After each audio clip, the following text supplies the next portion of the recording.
Back in our kitchen with Aaron Eckburg, owner of Go Pound Salt, who's kind of been debunking the whole myth that salt is really not good for you. And absolutely. You know what? I was surprised to find out that you really don't have like a restaurant or a store. You guys just do farmers markets. We just do farmers markets. Our initial concept was to share our love of artisanal sea salts with the masses, and the best way to do that, because so many people were unfamiliar with them, was to actually provide the education and the commentary that goes along with those salts. Why to use them, how to use them, and where they're best used. And so we do a lot of that at the farmers markets, grassroots with the people. Wow, that's really cool, because I have already learned a lot from you this morning, and I hope you guys have too. So, okay, let's talk a little bit about now. You're making, you call it a kickin' chicken quesadilla. Something like that. Something like that. But here's what I found interesting.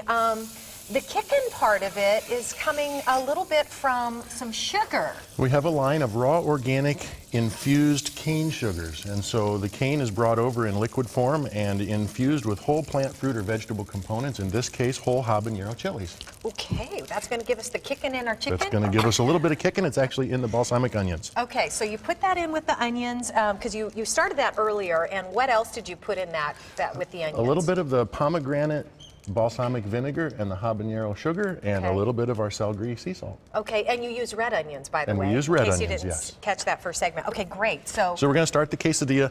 I like a little bit of butter with my quesadilla, though too. Traditionally they're not made that way. They're made totally dry.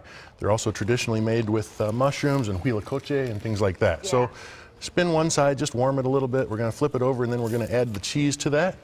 Food's just a vehicle for cheese, right? Hello, I'm with you on that one. So while we do that and we get the cheese in on the quesadilla, do me a favor. Yes. Let's have you try those two salts like we got Susan to do. What do you think about that? This salt right here? Let's start with the one in the shaker first, the kosher salt. All right. This is just the table salt. Oh, no, this is kosher salt. It's essentially the same thing. They're both completely refined. Okay. You can taste that same thing, the hot, salty, briny. You're not a salt person. I can see it on your face. It's like, yeah. See, that's the thing. I'm totally, I try really, really hard to stay away from salt. Understandably, so I do too. I'm learning now why, how, but then sometimes something, it's the salt. Much different, much softer, much more palatable. Actually. You might actually eat that. I kind of like that. And I try to avoid salt at all costs, so I work really hard at that. I cooked with kosher for 15 years. Thought it was the best salt out there, and there's a lot of discussion from people who say, well, it dissolves nice, it's yada yada blah blah blah. Not so much. I'm to the point where I can't handle it. I don't like it, and so I don't frequently eat out if I know the place uses kosher, because that's a down for me. Well, and you know what? I was telling you, I always order it dry. If I'm had any kind of meat, I don't like it marinated with salt on it. So this is hard for me to embrace the whole salt thing. I have to be honest with you. We make at least one salt addict every week. I'll give you my pager number at the end of the show. It's not a problem.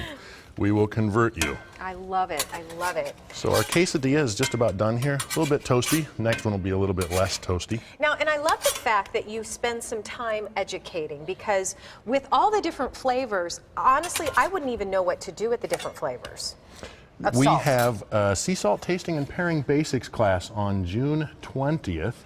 Over at My Arizona Kitchens, which is in Gilbert at the southeast corner of Baseline and Val Vista. We're actually going to take 8 different salts, going to pair them with several different foods, allow you to see those, taste the differences that the salt makes with the flavor profile of the food itself, actually show you different salts on the same food so that you can see the truthfulness of how that actually works.